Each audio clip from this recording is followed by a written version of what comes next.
Satellite signals affecting my live stream. Hello, flat earth researchers, debaters and debunkers.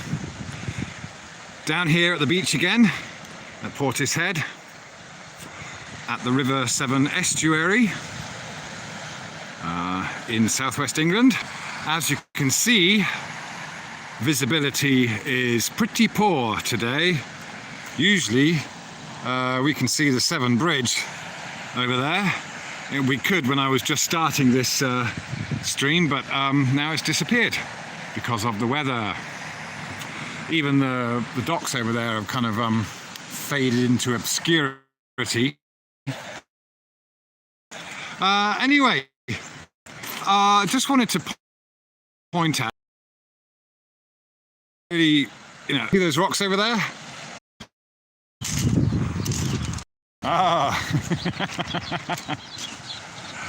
Come back, come back. I had 7 people, you've all disappeared.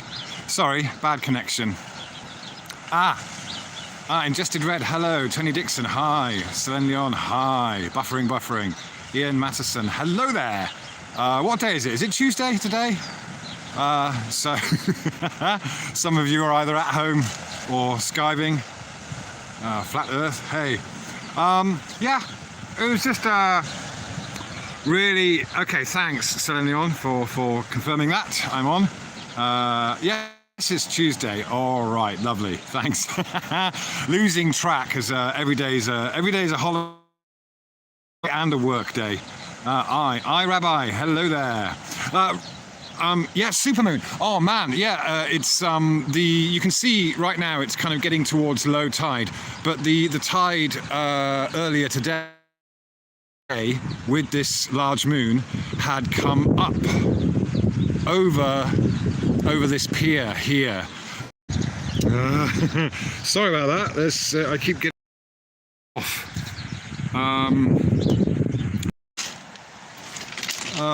Hello again. Right. I'm just, it's going on and offline for me. Okay. So Ivy Thomas, so sorry about this. It's all beyond my control. Rocks over there, which are physically higher than the water, but appears to it's not a bulge of curvature. Stand on the pier. Yeah, maybe I will. I'll try and move up there. But that's one of those simple observations that any of us can make anywhere. And when people just don't jump in, yeah, it's not nice.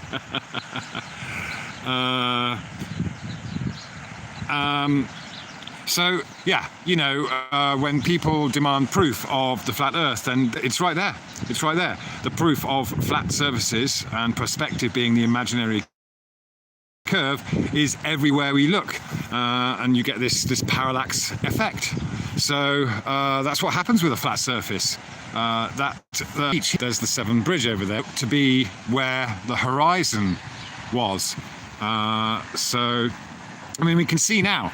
Obviously, the horizon there is created by the visibility, and it's pretty much in the center of the frame of the field of view, what you can call eye level. Eye level isn't some mark on the screen that's 2/3 of the way up or something. Eye level is your direct line of sight. It's going to be really come down to a pinpoint on any device or camera or whatever optical instrument that you use.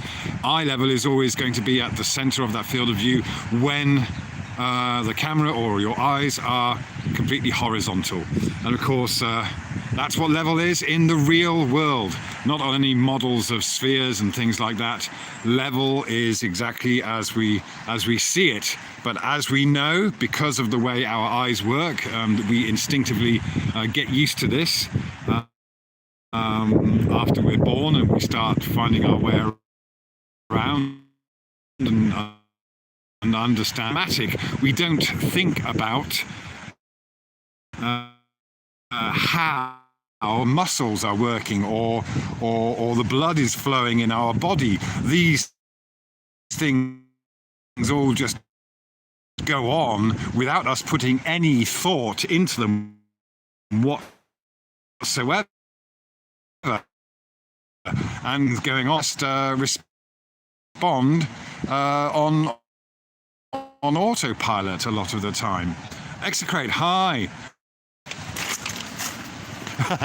Right, I'm going up to the pit now to try and get a better connection rather than being on the beach. So it must be, of course, this isn't because satellites are beaming down signals to us, because otherwise they would still reach me on the beach, wouldn't they? But if we get up here, we get a better signal. Yeah. Oh, let me point this out. Something that... stay there, hang in there, hang in there. Check this out. Portishead. You're still there? Oh man, so sorry about this.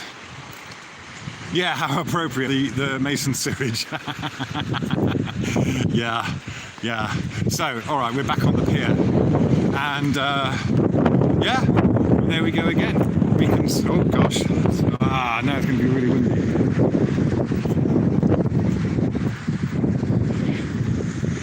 Examples of perspective everywhere.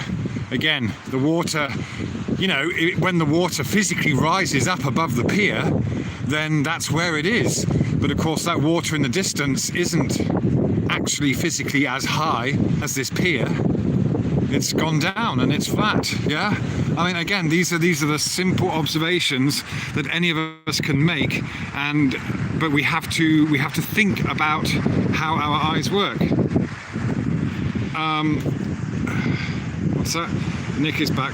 The not so United Kingdom and having to suffer the poor level of... I know, I could get a better connection in Phuket. I suppose it's because all the satellites are whizzing around the equator there. Yeah. Oh dear. Yeah. So yeah, of course, in this case, the horizon is created by visibility. Let me try and get somewhere a little less windy. Oh man. Yeah. So yeah, you can see how much it drops, and of course there's another perfect piece of proof over there. All right, over there we have a lock. Yeah, so of course the boats come in and out of the marina.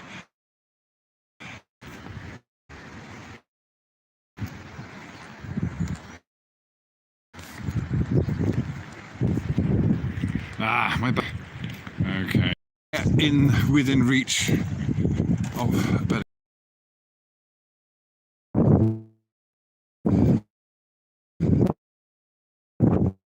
Ruda.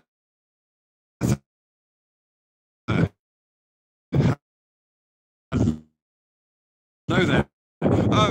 Watched Ruda.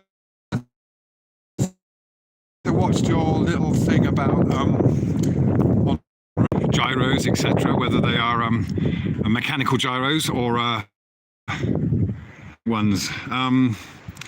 They are the proof. They are the proof. Yeah, the level doesn't change no matter where you go. It can't. And in order to justify the idea that gyros would work on a spherical Earth, you have to make things up that aren't in the manual, that aren't accounted for. So I do suggest, if you just have a look, anyone wants to share videos with friends of there's these gyroscopic cameras. If you look up gyroscopic camera aircraft or acrobat flying, I mean, you can watch these people flying around in aircraft doing acrobatics, loop the loop and all that, with a camera fixed into the cockpit that remains level. No matter what the aircraft does, the camera remains pointing, in this case, at the pilot. So you can see the pilot's face. the pilot doesn't move, but of course the plane is doing all this and all around, but it's staying level with this gyro. So this aircraft gets thrown about all over the place, but the camera appears to be spinning in the cockpit because it's staying in the same place while the aircraft is moving. So it's working on exactly the same principles as the gyros for navigation.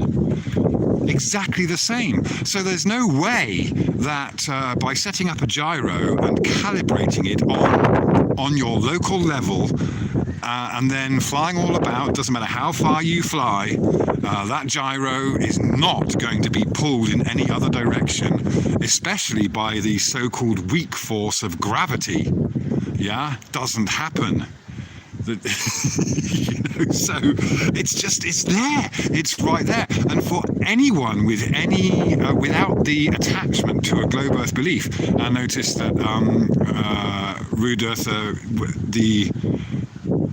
Wolfie basically gave up in the end. He obviously couldn't provide any proof apart from his claims, and then would go back to the maps, which of course the maps are simply based on, again, as you pointed out, Rude Earther, it's basically how we see that maps are plotted out from any particular azimuth position. Nicholas, hi. Yeah. Okay. Yeah, oh, you race drones, Rude Earther, yeah. And so this is it. You know the tech, and it's funny because that's great, because Wolfie, of course, also has drones, but you've at least been able to, demonstrate to him that flat earthers are not don't suffer from dyscalculia or any inability to learn, and the same things that what a pilot might learn. You don't have to be a pilot to prove anything. You just have to be detached. And again, we see this problem with all these globe defenders is the attachment.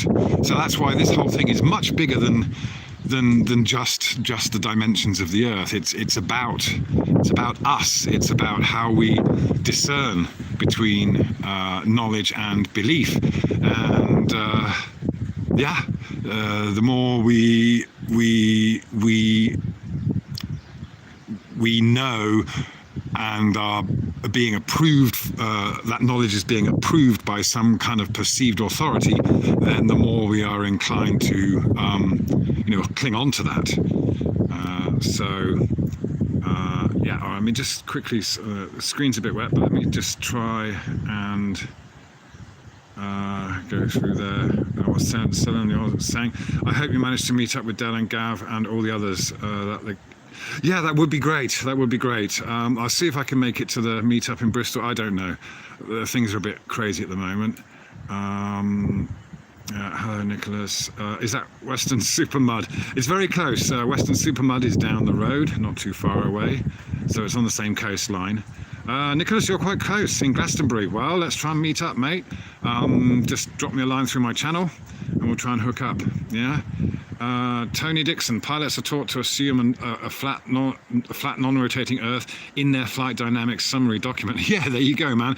And that's the real physics of it, isn't it? Of course, maps are an interpretation of observations. Yeah, so yeah, the physics will always tell us.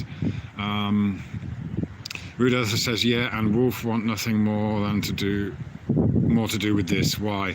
I've been racing since, oh really, 2011? Wow. Okay, that is a good few years. Excellent. Well, fair shout to you, man. And that's the thing, isn't it? That there's a point where it doesn't matter how much proof you offer up, and in the way of objective proof that's not anything to do with opinion, it's the simple matter, then you still have people in complete denial, absolute denial, or who won't even compromise, won't even say, okay, fair shout, fair point. Oh man, I'm gonna have to answer this. No,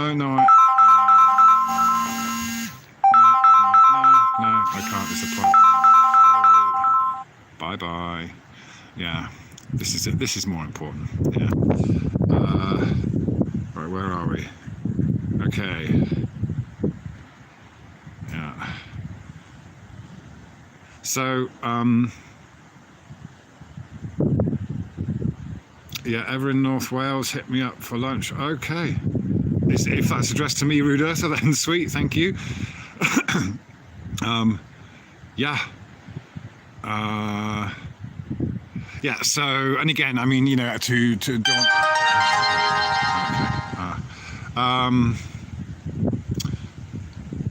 Alrighty, listen, things have come up. I've got to take care of a few things. I'm trying to get into the world of work here, and so I've got to take care of a few things. So thanks a lot for tuning in, and yeah, there it is again. Right there is an example. We've got rocks there right in front of us, and we have water that appears to be higher than the rocks. We know it isn't, because that's how perspective works across a flat surface. Simple as that.